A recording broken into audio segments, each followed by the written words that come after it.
বাংলাদেশ জাতীয়তাবাদী দলের মুন্সিগঞ্জ জেলার সদস্য সচিব হিসেবে আমি ভারপ্রাপ্ত চেয়ারম্যান সাহেবের নির্দেশে এই মুন্সিগঞ্জ জেলা আন্দোলনের 17টা বছর আমি কষ্ট করতেছি। এখন প্রাথমিকভাবে একজনে বলছেন যে দানের শীষে তারে প্রতীক দিছে, এখন পর্যন্ত এটা ফাইনাল না। যদি ফাইনাল চূড়ান্ত হতো তাহলে আমি বিবেচনা করতাম।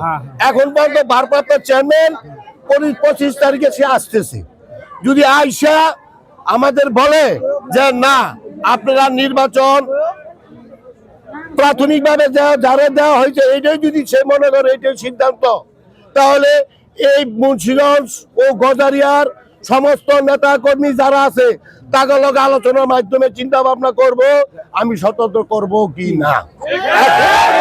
এখন পর্যন্ত আমি আশাবাদী যে বাংলাদেশ জাতীয়তাবাদী দলের যে পরিশ্রম 17টা বছর আমি করছি, আপনারা জানেন এমন কোন কাজ আমি ভারপ্রাপ্ত চেয়ারম্যানের নির্দেশে আমি কাজ করছি।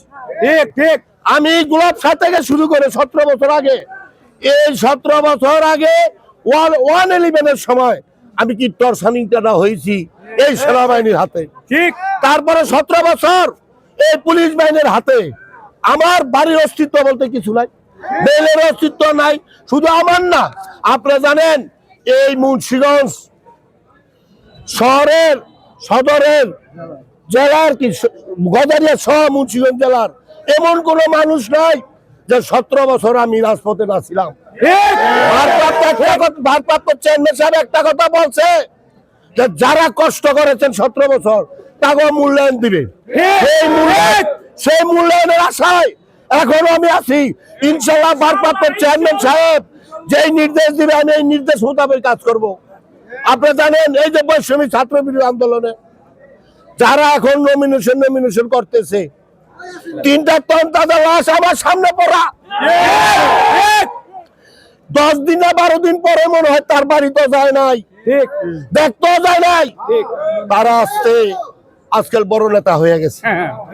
আপনারা জনগণ কি কষ্ট না করছেন। 2022 সালে এই মুক্তারপুরে তন্তাজ একটা ছেলে আমার সামনে, তার নাম শাওন, তারে পুলিশের গুলিতে সে নিহত হয়ে গেছে। সেই সময় কারা ছিল? বড় বড় নেতারা। যেইভাবে সে তো তার ফাইনাল নমিনেশন দেয় নাই, ফাইনাল নমিনেশনের আগ পর্যন্ত আমি ইনশাল্লাহ তারেক রহমানের অপেক্ষা আছি, এখনো আছি, ভবিষ্যতেও থাকবে। আপনারা জানেন এই যে এলাকা হাইসাব এই আপনার বলে রাজনীতি করছে, এই রাজনীতি করছে। আপনারা কইতে পারবেন যে আমি রাজনীতিতে রাজপথের মধ্যে একটু ঘাটতি আছে? পরিশ্রম দেয় নাই, অনেক পরিশ্রম করছি। এই যে 3টা লাশ তাকে জিজ্ঞাসা করেন যে আশেপাশে আছে, আরো 2টা ছেলেও আছে, অনেক পরিশ্রম করছি। আমরা আরেকটা জিনিস দেখলাম যে এখানে 74টা ইউনিটের নেতা কর্মীরা আপনার সাথে আছে তৃণমূল পর্যায়ে, ইনশাআল্লাহ আছে। তো এরা কি সব সময় আপনার শেষ পর্যন্ত আপনার পাশে? হ্যাঁ ইনশাআল্লাহ, এই তো তারা আছে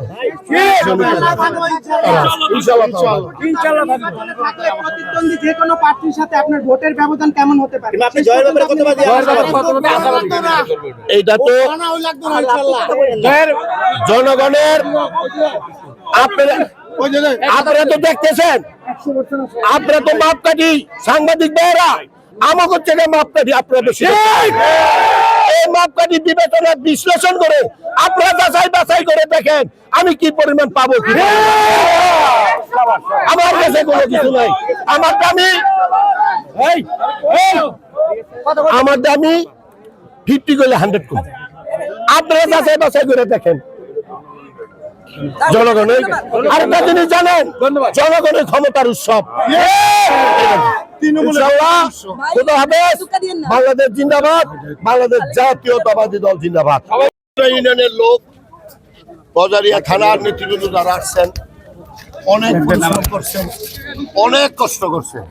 আজকে না 17টা বছরই কষ্ট করছে, 17 বছর আগের থেকে কষ্ট করতেছেন হাইসাব যখন ছিল। তা যাই আমি তো আর এই ঋণ শোধ করার ক্ষমতা আমার নাই। ইনশাল্লাহ এত দূর দূরান্ত থেকে আপনারা কষ্ট করে আসছেন, আপনারা সুন্দরভাবে আবার যাদের কর্মস্থলে চলে যান। সবাই ধন্যবাদ। আমরা ভোটের ব্যবধানের কথা বলবো না, কিন্তু গজারিয়ার মানুষ সব সময় গজারিয়ার মানুষ জনগণ আব্দুল হাই এবং তার পরিবারের প্রতি অত্যন্ত শ্রদ্ধাশীল এবং অত্যন্ত সম্মানের সাথে শ্রদ্ধার সাথে আব্দুল হাইকে স্মরণ করে। যতদিন পর্যন্ত এই পরিবার রাজনীতিতে আছে, গজারিয়ার মানুষ তাদের সাথে আছে ইনশাল্লাহ। আপনারা দেখবেন আগামী নির্বাচনে এই 47 বছরের ভিতরে গজারিয়ার মানুষ ইতিহাস সৃষ্টি করে দেখাই দিবে ইনশাল্লাহ। গজারিয়া থেকে আজকে যারা আসছি, এরা গজারিয়া থেকে এতগুলি লোক এসে দেখাই দেখ, যদি দেখাই দিতে পারে তাহলে এরা কথা আমরা ইনশাল্লাহ কথায় না কাজে দেখাই দেবো। হাইসাব তেমন 70% ভোট গজারিয়া থেকে পাইছে। আমাদের প্রিয় নেতা আমরা মহিউদ্দিন ভাইকে অনেক পছন্দ করি। ইনশাল্লাহ আমরা মহিউদ্দিন ভাইকে ওইভাবেই আমরা দেবো ইনশাল্লাহ।